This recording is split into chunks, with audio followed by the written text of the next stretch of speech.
Coucou tout le monde, on va parler du Skin Ink de L'Oréal Paris en teinte numéro 15 que j'ai crash testé aujourd'hui. Je l'ai appliqué sur l'ensemble de mon visage.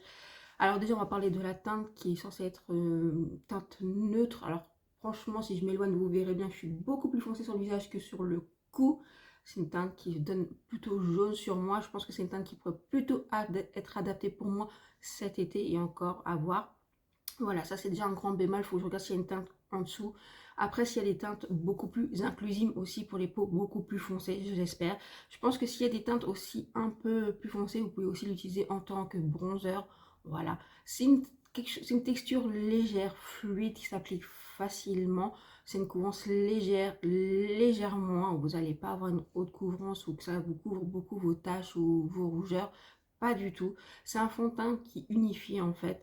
Donc je pense que c'est un fond de teint vraiment pour les matins pressés. Quand vous partez en week-end, vous ne voulez pas vous casser la tête, ou en vacances, vous ne voulez pas vous casser la tête parce que c'est un 2 en 1, concealer, fond de teint. Après, sincèrement, les fonds de teint hydratants satinés, vous pouvez aussi l'utiliser sur le contour des yeux si ça, vous n'avez pas le contour des yeux ultra sensible ou marqué. Les anti-cernes aussi, vous pouvez l'appliquer sur l'ensemble de vos visages si vous avez envie, surtout s'ils ne sont pas trop clairs, vous voyez. Je pense qu'il n'y a pas de problème sur ça, je veux dire, il n'y a pas de révolution en fait sur ça. Maintenant, je trouve que 15 ml, si vous devez faire tout votre teint, votre anti-cerne, je veux dire quasi tous les jours avec, non.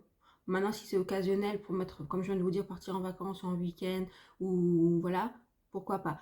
En correcteur aussi, ça peut être sympa si vous avez des mettre en dessous de votre fond de teint, corriger quelques zones avec. Mais je trouve que la couvrance est tellement légère que je suis pas certaine que ça sert à quelque chose. Donc pour le moment, je suis pas transcendée par ce produit, sincèrement, par cette découverte. C'est pas un mauvais produit, mais je suis pas transcendée. Déjà, la couleur ça me bloque. Maintenant, à voir. Je vais regarder s'il y a une teinte plus claire. Et sinon, de toute façon, je l'utiliserai un peu plus pendant l'été. Comme je vous ai dit, si je prends un demi-ton, un ton dessus de ma carnation, on verra bien. Maintenant, si vous l'avez testé, dites-moi en commentaire ce que vous en pensez. Mais je trouve pas que ce soit le produit de l'année. Voilà. Mais c'est pas un mauvais produit, mais c'est pas non plus incroyable. J'essaierai de revenir plus tard pour vous montrer l'évolution du fond de teint sur moi et de l'anti-cerne après quelques heures pour voir s'il tient bien. Voilà.